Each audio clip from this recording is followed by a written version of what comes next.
Y en este momento le damos la bienvenida a Juan Ariel Jiménez, quien es ministro de Economía, Planificación y Desarrollo, y nos recibe por tercera vez en estos 3 meses que hemos estado en pandemia, en estado de emergencia. Gracias, Juan Ariel. Buenas noches. Bienvenido. Gracias, María. Quería decir algo porque ustedes saben que estos programas los estamos grabando previamente y en el día de hoy hay como una tormenta y hay un sonido fuerte del viento en casa de Juan Ariel, que es donde está recluido debido a un accidente que tuvo. Gracias a Dios está bien, pero sus rodillas no. Entonces se encuentra en su casa. Gracias por cedernos tu tiempo hoy. Siempre. Juan Ariel, a finales de este mes ya terminan los programas FASE, era por 3 meses. Y sin embargo, no pasamos a la tercera fase de la desescalada, que permitía que el total de los empleados entraran a las empresas pequeñas y medianas y el 75% a las grandes. Eso puede provocar una cantidad masiva de despidos. De hecho, ya han habido muchos despidos en empresas pequeñas y medianas y cierres en las mismas. ¿Ustedes qué tienen programado para esto? Porque ustedes no contaban con no poder pasar a la desescalada, pero la parte económica también hay que pensarla. Buenas noches, María Cela. Buenas noches, Diana, y además un cordial saludo a toda la audiencia que sigue este programa. Efectivamente, estamos en momentos difíciles porque ciertamente nosotros no podemos reincorporar a todos los trabajadores a las empresas por el retraso de la tercera fase, pero el programa del Fondo de Asistencia Solidaria al Empleado, que también se denomina FASE, ya culmina. Entonces, ¿qué hemos estado visualizando? Por un lado, ver algunos cambios en el presupuesto para poder extender un mes adicional este programa. Es algo que se está discutiendo ahora mismo, que se está viendo nuevos recortes presupuestarios en otras áreas del Estado para poder financiar este programa que recordemos que en sus inicios fue sustentado por unos recursos que salieron de la Seguridad Social.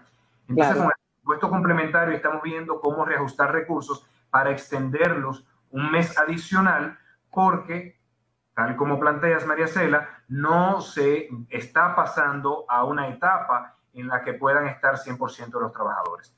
También pero Juan Ariel, una pregunta. ¿Se podrá mantener la programación que tenía el Estado de hacer un desmonte por fases, una desescalada por fases, sin el estado de emergencia?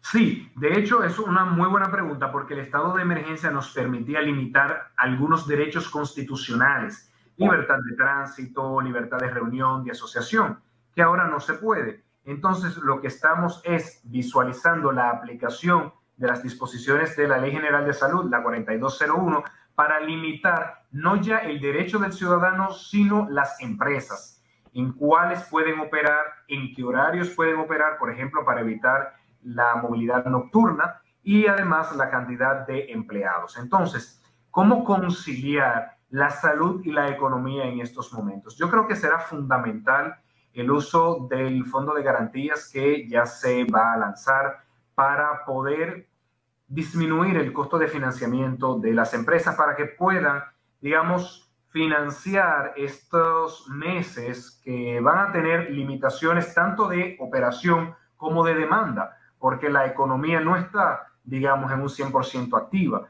Entonces, que a través de ese financiamiento puedan sostener parte de sus costos y que puedan seguir pagando la nómina aún en ausencia, en tal caso, pero todavía lo estamos discutiendo, del programa FASE. Sin embargo, ustedes tomaron una decisión que, aunque ya había sido tomada la semana pasada, pero en un momento se vio como que había dudas debido a lo que estaba pasando en el país con la pandemia, de abrir el turismo el día 1. Ya eso se reconfirmó y van a abrir los hoteles en los polos turísticos.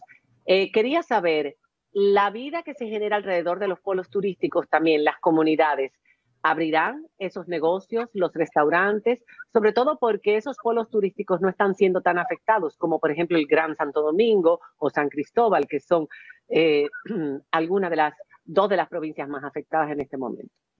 Efectivamente, María Cela, primero que nada, tal como indicas, la afectación de las provincias turísticas, estamos hablando de la Altagracia, Puerto Plata, no es tan alta. De hecho, son de las provincias que tienen mayor disponibilidad de UCIs, de habitaciones, porque no se han visto grandes brotes. Entonces, eso permite abrir el turismo y los aeropuertos el 1 de julio como se había pensado. Y quiero explicar un poquito esa decisión. Lo primero es que ya hay transmisión comunitaria. Entonces, uno cierra las fronteras al inicio para evitar importar los casos, pero ya cuando hay transmisión comunitaria, esa medida tiene menor importancia. Pero además, debo decir que la República Dominicana tiene dos ventajas muy importantes. Una es que el turismo todo incluido evita mucho contacto con la comunidad, que si anteriormente es un inconveniente, ahora nos juega a favor. Y además, la baja densidad de nuestro sistema hotelero. Ustedes han visto en otros países que se tienen hoteles de 20 pisos, 30 pisos frente al mar. Aquí está muy limitado. Entonces, eso hace que el riesgo de contagio sea mucho menor.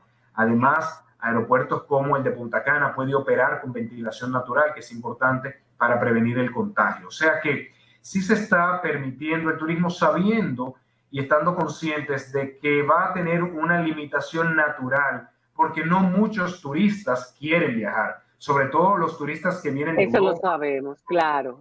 Por supuesto, va a ser mucho menor. Claro, entonces esa limitación natural de la demanda va a permitir que se pueda mantener el distanciamiento social que se requiere. Pero, perdón, un inciso. Hablabas de que como había transmisión comunitaria, sabemos que en esos sitios no existe esa transmisión comunitaria tan elevada como en las provincias que mencioné anteriormente. Y por eso lo que me dejas dicho es que esos sitios van a permanecer cerrados, es decir, los restaurantes o los negocios que viven del turismo indirectamente van a permanecer cerrados. Porque tuvimos a Paola Rainieri la semana pasada aquí y ella hablaba de que sí se iban a organizar excursiones a diferentes lugares para que el turista pueda conocer los atractivos alrededor, pero guardando los protocolos.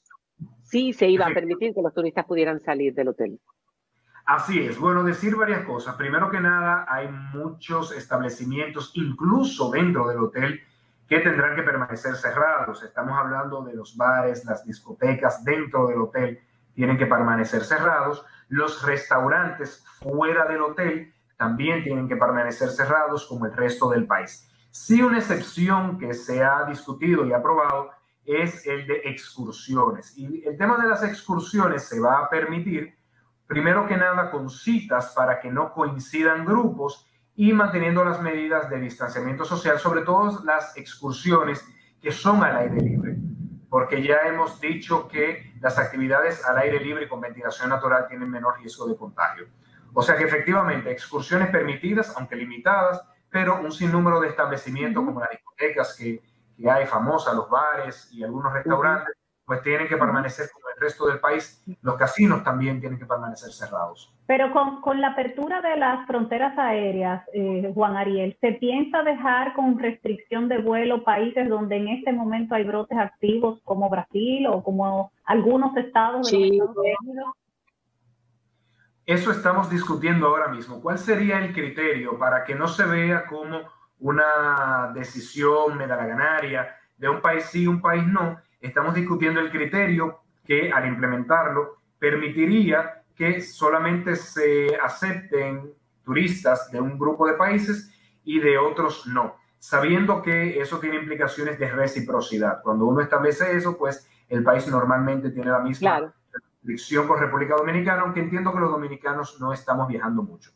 ¿Y los protocolos, cuándo los van a publicar? Porque queríamos saber cuáles van a ser las medidas con los turistas que lleguen de fuera, si se les va a hacer la prueba, si no se les va a hacer la prueba, o sea, si se les va a pedir que vengan con una prueba de 2 o 3 días antes, todo lo que se tenía que debatir porque pudieran venir turistas con el virus y crear nuevos brotes. Queríamos saber eso.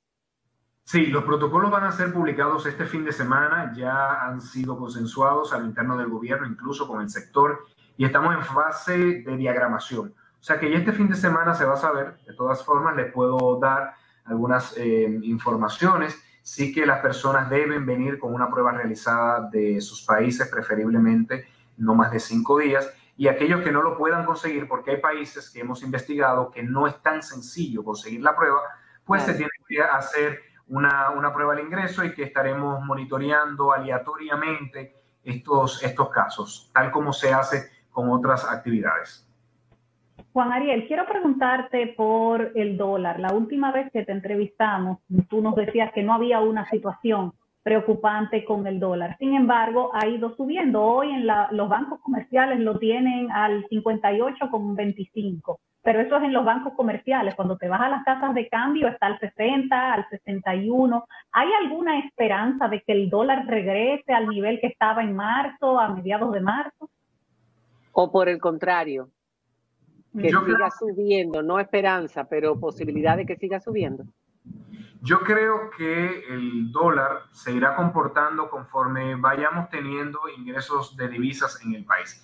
Yo no diría, creo que es muy difícil que baje a niveles vistos anteriormente. Yo creo que lo más probable es que suba un poquito, pero se mantenga bastante controlado. Ya no el aumento que hemos visto en meses anteriores, donde estábamos viviendo lo peor de la pandemia, donde estábamos viviendo el mayor efecto en la disminución del ingreso de divisas. O sea que lo que podemos esperar es que mantenga el aumento, pero ligero, y que ya... O sea, que pueda llegar a 60 en los bancos. Efectivamente, que pueda llegar a esos números de 60, por ejemplo, pero que se mantenga bastante estable en el entorno a los 60 pesos por dólar, sabiendo que en economía es muy difícil predecir, y más aún en circunstancias tan difíciles como esta. Y la disponibilidad de compra, porque la gran mayoría de personas que ha buscado y así lo ha denunciado, por ejemplo, el sector comercial que necesita divisas para hacer sus compras y demás, han tenido dificultad para conseguir los dólares. Lo que hemos visto es que las entidades de intermediación financiera han estado siendo muy cautos en los dólares que tienen disponibles, porque un banco tiene dólar en el día a día, alguien le vende dólares, normalmente los sectores exportadores de bienes o servicios, y ellos se lo venden a un importador. Entonces, como el mercado no estaba tan líquido, han tenido que depender mucho del Banco Central, que ha facilitado mucha liquidez en dólares. Pero, obviamente, los bancos tienden a ser cautos y no salir de toda su disponibilidad de inmediato, porque siempre tienen miedo a que se genere un rumor de que tal banco no tiene dólares. Entonces, por eso van haciendo un uso bastante limitado de la disponibilidad que tienen y en constante conversación con el Banco Central para mantener niveles de disponibilidad. Y claro, siempre que un cliente importante necesita, pues eso tiene un tratamiento distinto, porque tenemos que saber que nosotros como usuarios tradicionales nos ponen límites $500, $1,000, pero un caso muy distinto es a un cliente ya comercial, donde normalmente se le dan mayores cantidades e incluso mejores tasas. Es importante las fuentes de divisas, obviamente, para que tengamos una mayor circulación de esta divisa en el país. El turismo va a abrir poco a poco. ¿Y las remesas? ¿En qué condiciones están? ¿Cuánto han bajado en sentido general? Porque esa es otra fuente importante de ingreso para el país y para los dominicanos. Las remesas bajaron mucho en marzo y en abril, pero ya estamos viendo, tanto en mayo, que es la información que tenemos, y informaciones preliminares que tenemos de junio, es que ya vuelven a aumentar. No a niveles previos a la pandemia, pero sí una situación mucho mejor en cuanto a los peores meses que fueron marzo y abril.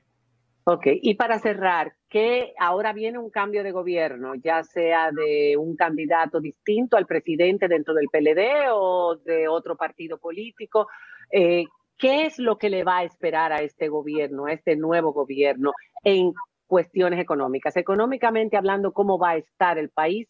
¿Cómo va a estar el Producto Interno Bruto? ¿En qué punto vamos a estar? ¿-0, +1, +2? Dinos algo. Este año, el 2020, muy probablemente el próximo gobierno va a encontrar una economía ralentizada, una economía que terminará el año con un crecimiento o de 0% o incluso números negativos, pero entre 0 y -2, por decir algo. Entonces, claro que va a encontrar una economía debilitada, pero creo que la principal preocupación y el principal reto que va a tener el próximo gobierno, sea quien sea, es el mercado laboral. A pesar de que la economía vuelva a niveles de crecimiento paulatinamente, digamos 2-3% el próximo año, incluso 5%, creo que el mayor reto va a ser la generación de empleos. Se ha visto anteriormente en Estados Unidos cómo luego de superar una crisis se da un crecimiento sin empleo, se le llamaba jobless recovery, en lo que pasó en la crisis del 2000, y es porque las empresas empiezan a iniciar sus actividades con cantidad limitada de empleados. Entonces, para mí, la principal dificultad o el principal reto va a ser la generación de empleos, no tanto la inflación, que entiendo seguirá controlada, y el tipo de cambio, que entiendo ya empezará a fluir los dólares y con eso, pues, menores presiones cambiarias. Muchísimas gracias, Juan Ariel, por haber estado con nosotros. Ya yo creo que por ahora cerramos este contacto, hablando de la economía. Esperamos que esto vaya recuperándose poco a poco y que no tengamos que echar para atrás después de las elecciones.